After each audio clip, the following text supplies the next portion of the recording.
Hey, welcome to 5-Minute Lunch Break today. Today is, just for reference, the 16th, I believe, of September. We survived Friday the 13th the other day, and I didn't even see much mention of it on Facebook, so maybe if you don't notice it, it doesn't bother you. So I'm going to talk this week to you about spiritual warfare. It'll be spiritual warfare like 101 light, the light version, okay? And it's something I talked a little bit to my church about 2 weeks ago, but I'm going to go backwards today, this week, if I stick with this. So first of all, let me give you some scriptures that you can go ahead and look up if you want to. Psalms 35, 1 through 10 is a beautiful picture of David's understanding of what spiritual warfare looks like. David was a man of war. He knew what it was like to have an army, to plan attacks and retreats if necessary. David knew the art of war. And so he talks about this in respect to, on the surface you might look at it as people attacking him, which there certainly were, but he understood that behind people there was also Satan, the enemy, and the ways that he chose, because he too has an army and he too is skilled in warfare, and so he has certain ways to attack us, but God has an army also, and his army is better prepared, better equipped, there's more of them, and he certainly knows how to confuse the enemy. So go back and read that, and we'll talk about it later in the week. Psalms 35, verse 1 through 10. And then also Ephesians 6, 10 through 18, where it talks about the weapons of our warfare, not carnal, but mighty through God, to the pulling down of strongholds. And here he talks most specifically about putting on the whole armor of God. And we'll talk about some of the different pieces of armor and what they mean in spiritual warfare. All right, not going to get into it in depth, just I've only got 5 minutes a day, which usually spreads out to maybe 10 or 12. But I'm going to try to keep it shorter if I can this week. So first of all, though, I want to talk about John 10:10. The thief cometh not but for to steal and to kill and to destroy. Jesus said, but I am come that you might have life, and that more abundantly. So my topic this week is, why should Satan, or why would Satan attack you?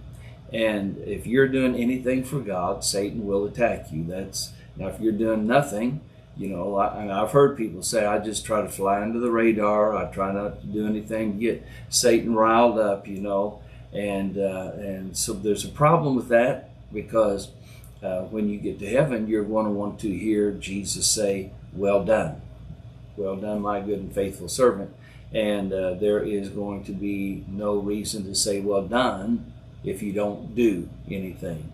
So we need to do what God's called us to do. And yes, it's going to cause Satan to get riled up, and he's going to attack us. But more importantly, we know that we are already on the winning side, and that we are going to tear down strongholds, and we are going to win battles, and eventually we're going to win the war. All right, so don't get all nervous and worried and say, oh, I don't want to do much, I don't want Satan attacking me. Well, he will, and if you don't do anything, he's already got you. So just get out, do something for God, and trust that God is able to take care of you. He will. He certainly does. All right, so today what I want to talk about is this. Again, John 10:10, the thief cometh not but for to steal and to kill and to destroy. But, one of the things that we tend to do a lot of is use the word I or me. We think in those terms, I, me. We're very self-centered, probably much more self-centered than what we really think that we are. And so being self-centered like that, we see an attack of Satan as just trying to destroy us. I don't know, maybe we're so valuable, or we're so popular, or we're so needed in the kingdom that Satan just wants to take us out, because who knows what great and powerful things we're going to do. I don't know, maybe, probably not really, but But anyway, the idea is, and again, I've heard it testified through the years, that, oh, I've been under attack by the enemy and he just wants to destroy me. He wants to get me out of the way, blah, blah, blah. Why would he do that? Well, one is you. Obviously, he does want to destroy you. He does one-on-one destruction, and he would like to take you out. But I think the most important thing is that he wants to get rid of your Christian influence. If you have influence as a Christian, and all of us do, and we all use it one way or the other. Sometimes we're bad influence. Sometimes, hopefully, all the time, we're a good influence, right? And so Satan wants to destroy your influence, because with your influence, you can affect people, not just singularly, but you can affect their friends, their family. And as I've talked a lot on here about generations, you can affect their families, their friends' families for generations to come. And that's what Satan is worried about. He does not want that to happen. If he can take you out now, he takes out your influence. And those people who you might have led to the Lord now may never come to him.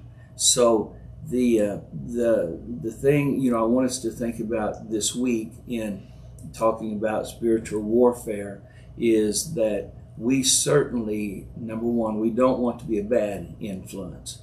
And number two, we don't want Satan to destroy our good influence.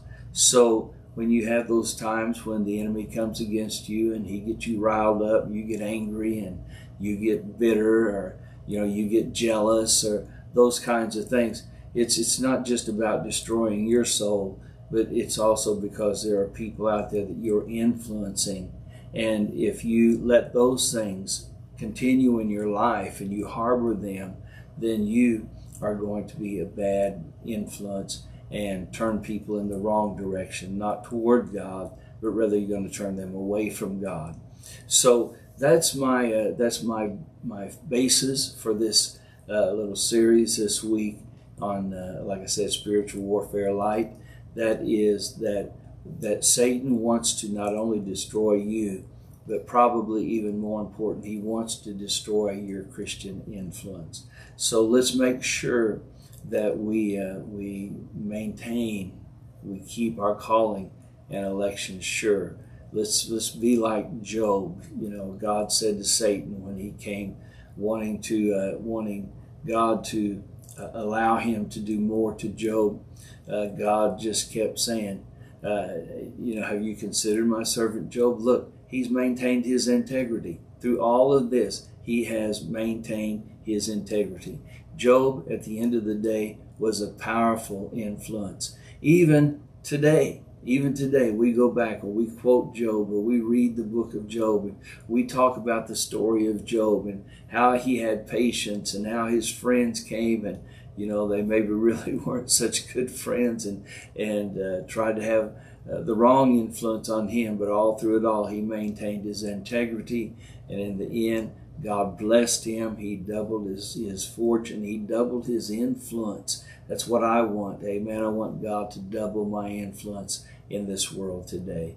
God bless you. Hope you have a great day in the Lord. Come back tomorrow, and I'll do my best to be here for another 5-minute lunch break.